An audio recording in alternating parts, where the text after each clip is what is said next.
It's Wednesday evening.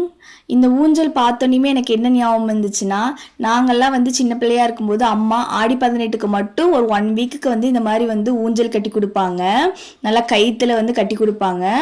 அதே தான் எனக்கு ஞாபகம் வந்துச்சு. ஆனால் இப்போ பார்த்தீங்கன்னா இந்த கிட்டத்தட்ட இந்த ஊஞ்சல் வாங்கி 6 இயர்ஸ் ஆச்சு. பாப்பா 1 இயர் கிட்ட இருக்கும்போது வாங்கினது தான். ரொம்ப யூஸ்ஃபுல். நம்மளுக்கு எங்கே கன்வீனியண்ட்டாக இருக்கோ அந்த இடத்துல நம்ம வந்து யூஸ் பண்ணிக்கலாம் இந்த ஊஞ்சலை. அப்படியே பார்த்தீங்கன்னா நைட் டின்னருக்கு வந்து அரிசி பருப்பு சாப்பாடு தான் செஞ்சேன். சரி, ஓகே, அதுக்கு சைடிஸ் என்ன செய்யலான்னு பார்த்தப்ப தான் முட்டை இருந்துச்சா, நாட்டுக்கோழி முட்டை. அதை வச்சு வந்து இன்னைக்கு எக் சில்லி தான் செய்ய போகிறோம்.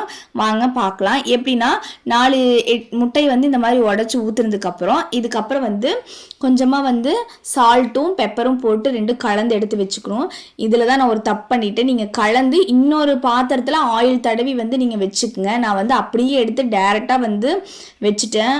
அதனால் பார்த்தீங்கன்னா அந்த பாத்திரத்தோடு அப்படியே வந்து கொஞ்சம் லைட்டாக ஒட்டிடுச்சு. அதனால தான் இப்போ வந்து ஒரு பாத்திரத்தில் கொஞ்சமாக தண்ணி ஆட் பண்ணி இந்த நம்ம உடச்சி வச்ச முட்டை இருக்கு இல்லையா, அதை வந்து அப்படியே வந்து தண்ணிக்குள்ளே வச்சுருங்க. மேலே வந்து இந்த மாதிரி வந்து மூடி போட்டுங்க. நீங்கள் அடியில் வைக்கிற ஸ்டாண்டும் இருந்தால் கூட வச்சுக்கலாம். ஏன்னா அப்போ தான் வந்து நகராது. என்கிட்ட அது இல்லைங்காட்டி நான் அதை வைக்கல. அதுக்கப்புறம் ஒரு 1/4 மணி நேரத்துக்கு அப்புறம் நீங்கள் வந்து பார்த்தீங்கன்னா முட்டை இந்த மாதிரி வந்து நல்லா வந்து வெந்துடும். நான் சொன்னேன் இல்லையா, அதுதான் இப்படி தான் இந்த மாதிரி வந்து நல்லா ஒட்டிருச்சு. இதுக்காக தான் நம்ம ஆயில் அப்ளை பண்ணணும். அதுக்கப்புறம் வந்து பீஸ் போட்டுட்டு எப்படியோ ஓரளவுக்கு எடுத்து போட்டாச்சு. நான் இன்னைக்கு யூஸ் பண்ணது வந்து சிக்கன் சில்லி மசாலா இருக்கு இல்லையா, அதை தான் வந்து யூஸ் பண்ணிட்டேன். எடுத்து தேவையான அளவு நம்ம சில்லி மசாலா போட்டு கலக்கிட்டு முட்டையை அதில் வந்து பெரட்டி நம்ம வந்து அந்த பீஸ் போட்டு வச்சுருக்கோம் இல்லையா, அதை எடுத்து நம்ம பெரட்டி எடுத்து வச்சுக்கலாம். எடுத்து வச்சதுக்கப்புறம் ஆயில் நல்லா ஹீட் ஆனதுக்கப்புறம் இதை பொரிச்சிக்கலாம். ரொம்ப டேஸ்ட்டாக இருக்கும்.